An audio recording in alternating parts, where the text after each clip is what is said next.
Hey everyone, it's me, Matt. Welcome back to my channel.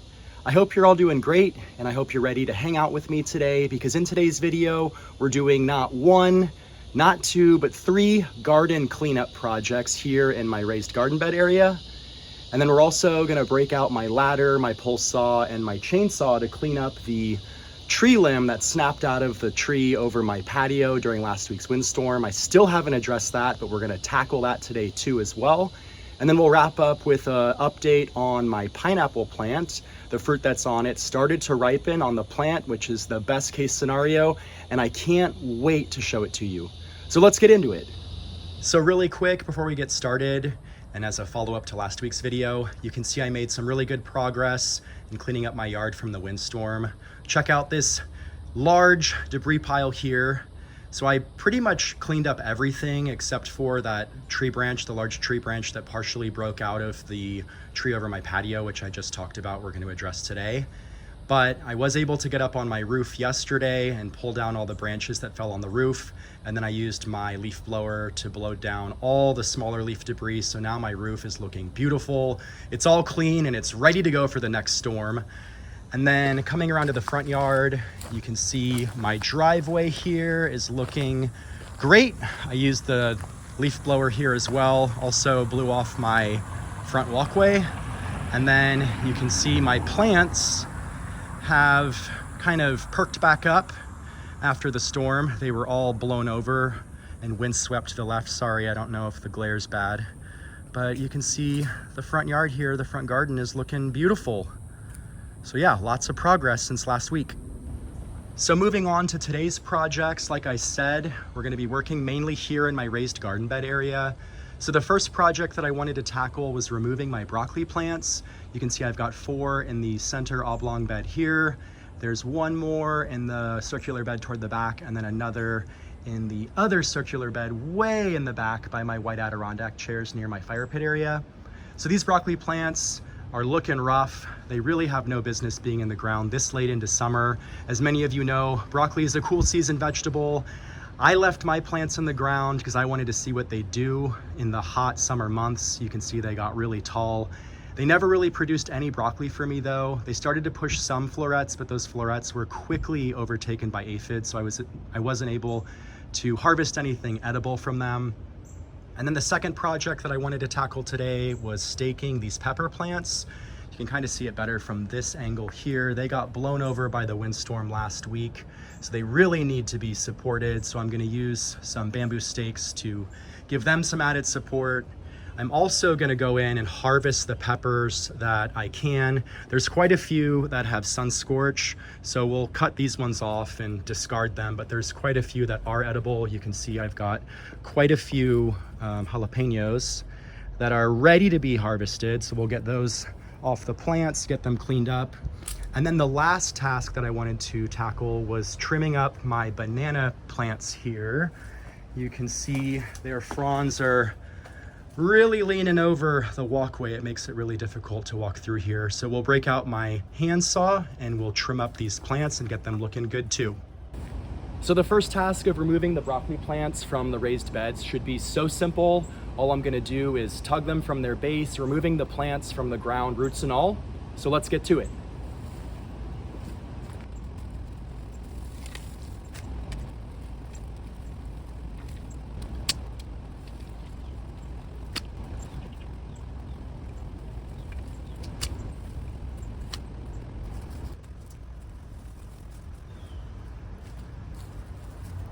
So there we go. The broccoli plants have been removed.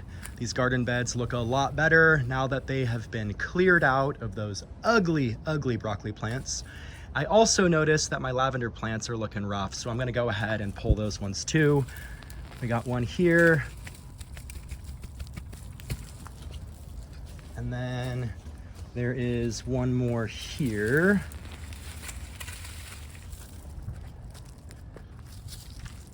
So unfortunately, I've never really had luck with lavender plants. So these were English lavenders. I've tried fernleaf lavenders in the past and nothing's ever performed for me. So let me know in the comments if you have a lavender plant that grows well in your Florida garden. So moving on to task number 2, we're going to be working with these pepper plants now. So we're going to start off by harvesting all the peppers, and then we'll get in there with some bamboo stakes to give them some added support. But before we do that, check out my zinnias. So these are the ones that I gave up on a few weeks ago. I never actually cleaned them out of their containers. They were looking so bad, if you remember. They had fungal issues. They were just a complete mess. But like I said, I never cleaned them out, and they put on some size and they're actually blooming. So we've got quite a few colors in here, lots of purples, oranges, there's some peach, some kind of reddish pink, and then some light pink. So yeah, I'd say that was a garden fail that's turned into somewhat of a garden win. So I've got this stainless steel bowl here that I'm gonna put the good peppers in, and then this black plastic container that I'll put the peppers that are sun scorched in. So let's get to harvesting.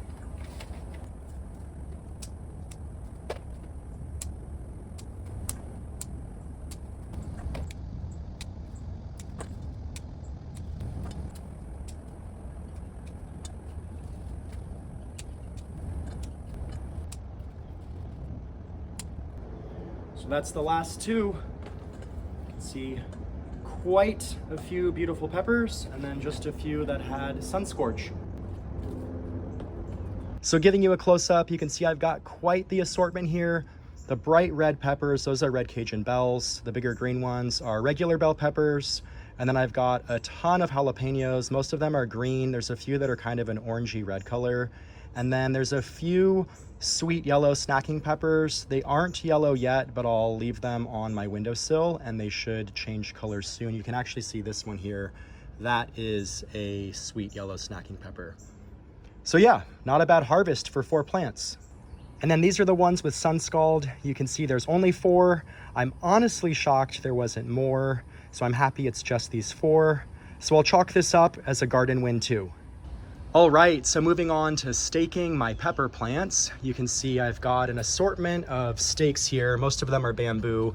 The green one is metal. It's more rigid, which I think I'm gonna use on the larger bell pepper plant. And then I've also got some jute twine and scissors. So I'll obviously use the scissors to cut the twine, and then I will secure the plants to the stakes with the twine. So let's get to it.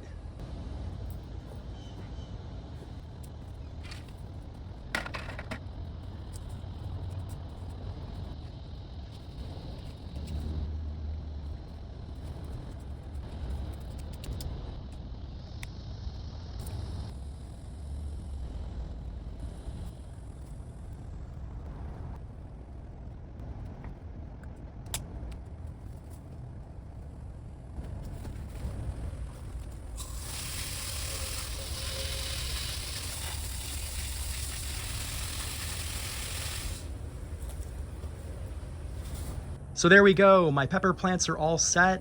So you saw how I used the bamboo stakes to support the plants. You can kind of see some of them sticking up out of the canopy. There's one right here, another one there, and then that green metal one right there. So my strategy was to use 2 stakes per plant, and then I wrapped the twine around the plant and both stakes to really give each of the plants some added support. So I don't expect them to blow over in the next windstorm. They should stay upright. They shouldn't flop over like they did last week. And then you also saw that I dragged out my hose to give all of these plants a good drink of water. When I was working in this garden bed, I noticed the soil was really dry and the plants were really wilted. So I know they'll definitely appreciate that added moisture, and they should perk right back up in the next few hours.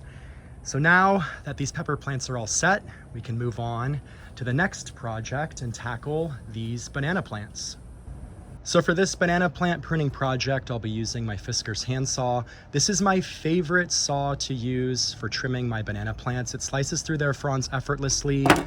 And then I've also got some 70% isopropyl alcohol to sterilize my saw with between plants. It's really important to sterilize your tools between plants to help stop the spread of disease from plant to plant. So coming over to my banana plants now, you can see they're in full sun. They were in the shade just a second ago, and I thought that that shade was gonna persist, and I'd luck out and have some nice cloud cover for this project, but that looks like that is not the case. So I'll be doing this trim work in the full sun, the blazing hot heat. So like I said earlier, the goal is to trim back the fronds that are hanging out over the walkway, and then I'll also clean up the plants to remove kind of the dead or dying fronds underneath the canopy. So let's get in there and get it done.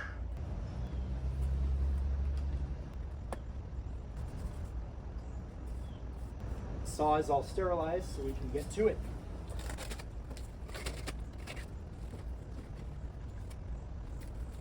Let me come up here toward the front so you can see better. Just come really close to the trunk and then saw it off.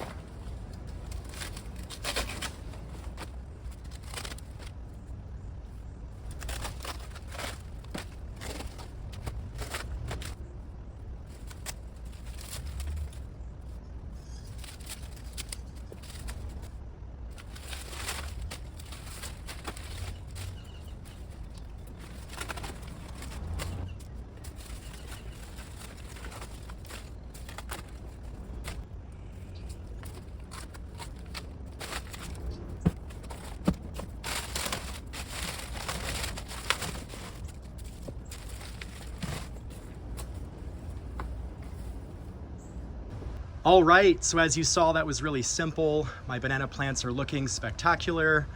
And of course, the cloud cover comes back right after I finish the project. Just my luck. Really quick, if you missed last week's video, this plant here has a small rack of bananas on it. You can see they look great. So all of these plants are dwarf Cavendish plants, which are a dwarf variety of the bananas that you buy at the grocery store. I love them. Add them to your garden if you can.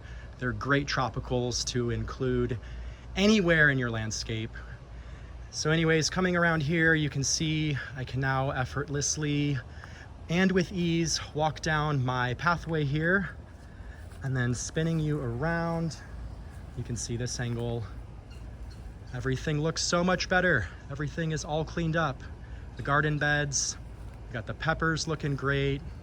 The broccoli's gone, and my banana plants are looking amazing.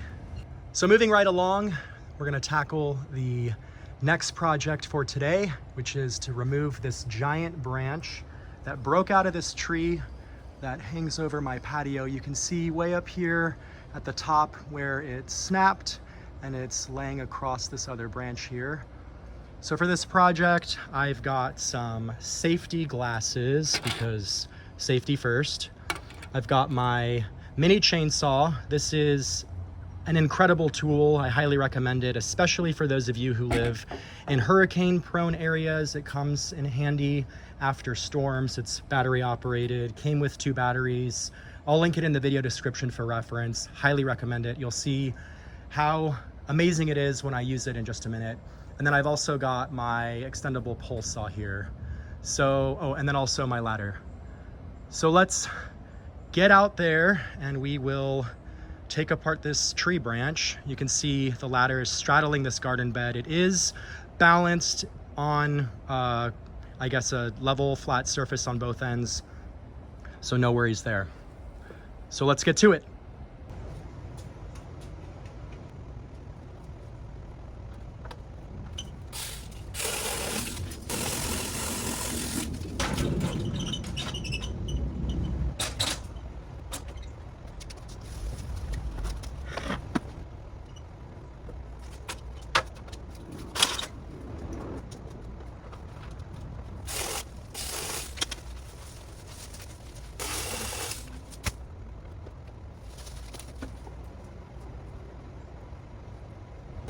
So you saw me use the mini chainsaw to remove the lower branches here. They sliced through them with ease. I've got a nice little pile going here. And as far as a plan of attack for this branch, I'm definitely gonna use my pole saw. I think it extends up to 12 feet. I'm gonna cut it, I think, into 2 sections with the pole saw. I'll probably have to use the ladder. So yeah, let's get in there and cut this out.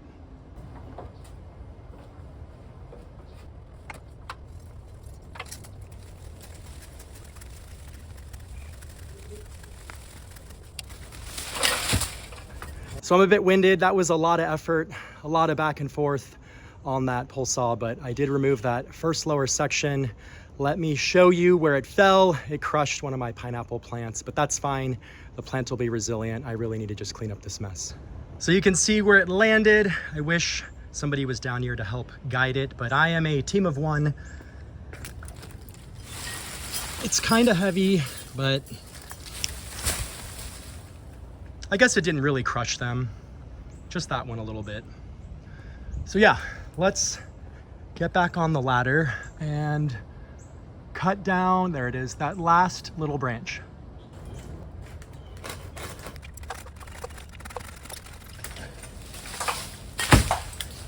All right, that one took a lot more energy than the first one, and it pretty much landed in the same spot, crushing the other pineapple.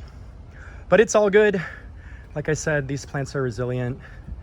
I'll clean it up in just a minute. But yeah, that's quite a lot of tree limbs. It's a much larger tree branch than I thought. So I don't know if you can see where the branch broke off now. Let me zoom in a little. I tried to make as clean a cut as possible. You can see there's a little piece of the branch sticking out on top from where it broke off originally, but I'm not worried about it. The cut's pretty clean for the most part. So yeah, I'm really excited that I tackled this project this afternoon. So let's go check out my pineapple plant now. I'm gonna go ahead and clean all this mess up off camera. There's no need for you to watch me do that. I'm pretty sure that'll be boring. So here's my beautiful pineapple fruit. You can see it's ripening. It's almost ready to be picked. They say you should wait until about 2/3 of it turns yellow. I'd say that I'm almost there, maybe in the next 2 days. It's at about half right now, but you can see this is a huge pineapple, and I can actually smell it from here. It smells amazing. So yeah, I hope you're as excited about my pineapples as I am. I don't know if you know, some of you probably already know this, but pineapples take years to grow. From propagation to fruit that's ready to be harvested, it can take 2 to 3 years. This plant here took about 2 years, but I did propagate it from a grocery store pineapple. Again, I mentioned last week I made a video, one of my first, I think it was, like I said, my 4th or 5th video on YouTube, was how to propagate pineapples. So yeah, this is a success story, 2 years in the making, and I'm so happy that I'm able to share it with you all. So that's gonna do it for this week's video. I hope you enjoyed it. If you made it this far, I wanna thank you for hanging out with me throughout the whole video. I hope you enjoyed watching me complete these garden cleanup projects. I'm exhausted, I'm gonna go inside and cool off.